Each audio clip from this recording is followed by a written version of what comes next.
The topic of bugging out seems to be very popular right now, and I've been asked a number of times over the last few weeks to just talk about it some more.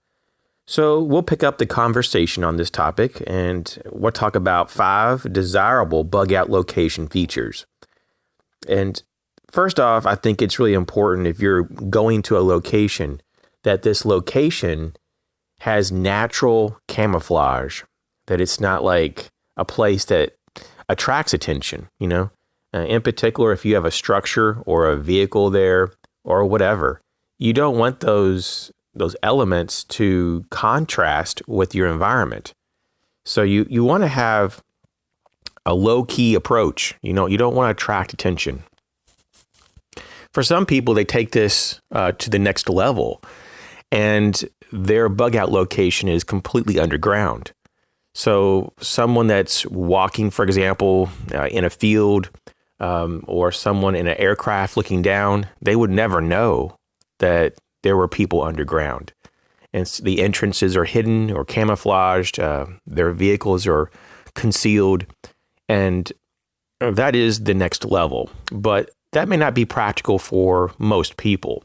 So instead, just pay attention, though, if you are building a structure, if you have like a wood cabin, for example, a wood cabin in the woods, don't paint the wood cabin a bright coloration.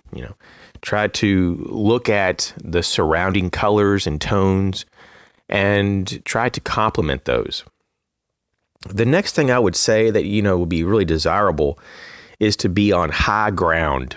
High ground gives you tactical advantage because it allows you to look out and to see where threats may be coming in. And if you have to leave your area, you'll know where there are areas that there are no threats.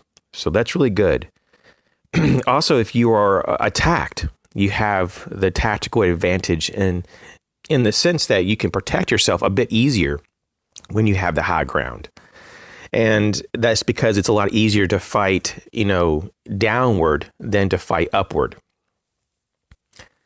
And also you can have a perimeter that is more easily defended as well when you're on the side of the elevation and they're on the side of basically a lower position.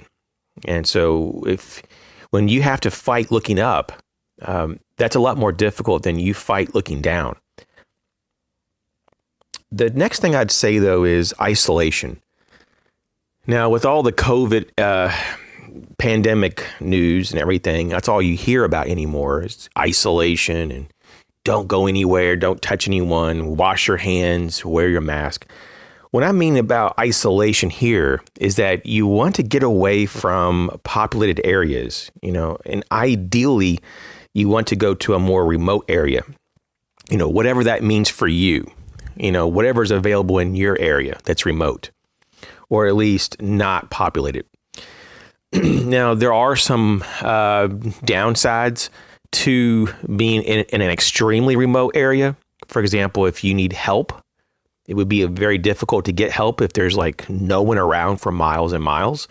So you can put yourself into a disadvantage by being too remote, but most people don't have that problem. Most people are just trying to find something a few miles outside of town to bug out to. So in this situation, it's just good, though, to try to isolate yourself in a location that is not going to be full of other people. When we bug out, for the most part, we're trying to actually get away from other people. Most threats in the modern day come from other people. We're not bugging out typically because of some animal trying to get us. We're not bugging out typically because of some type of just abstract concept or ideology. No, we're bugging out because we want real physical safety from other people. We want to get away from other people. And that's what we typically find, though, is that there's more potential for danger when you're around more people. And I wish it wasn't that way, but it is. Okay, so the next thing you'd also want to pay attention to is natural barriers. How difficult is it to get to where you're going? and when you're there, maybe you could reverse that and think, how difficult is it for someone that doesn't really know how to get to your location to accidentally just show up one day?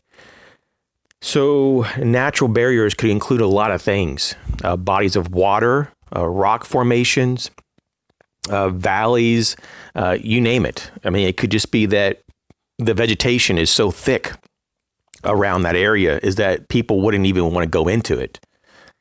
It could be that it's elevation, that maybe it's so high up that no one would just randomly walk up the mountain, for example. It could just also be that there's a bunch of trees, and there's just no way unless you just happen to know the only road to get through there. So maybe you just have a lot of those kind of obstacles, trees or rocks or boulders, things like that. So those things can be very good, very, very good to help protect you. Even swamp areas, if one whole side of the property or that area that you're bugging out to is just all swamp, and unless you had a special type of boat, unless you had a particular type of boat to get through that, then you're not getting through that. And so that could be very desirable to have those natural barriers. And the last feature I think that would be very desirable for your bug out location would be natural resources, to have at least some natural resources. And that would include fresh water, some type of food that you can hunt or gather in your area. Of course, it would be also very well thought out if you had food already at your bug out location. Hopefully you would have that. But let's just say that you're there for a long period of time. Are there renewables in your area? And lastly, though, is there fuel? And I think for most people, this is going to be trees. Are there going to be trees that you can cut down, or are there down trees in your area that you could salvage and use for firewood to build with even? So those are some things to consider. And I think it's really smart to kind of think of these things. And these are not all the things. These are just 5 things that are kind of at the top of my list. But you certainly want to start to think about this. I mean, there's other things to consider, like, do you have friends that have a bug out location nearby? If so, that's a bonus, right? Because you have some help. If you need to, you can get on the radio or send a scout there and request mutual assistance. So there's a lot to this, and you can make it as redundant as you would like. But it's very important, though, to at least get the basics down. To have some type of natural camouflage, when possible, to have the high ground. To get away from populated areas and have some level of isolation from the threat, and to have natural barriers and also natural resources. So I wish you the very best. You guys take care. Catch you later.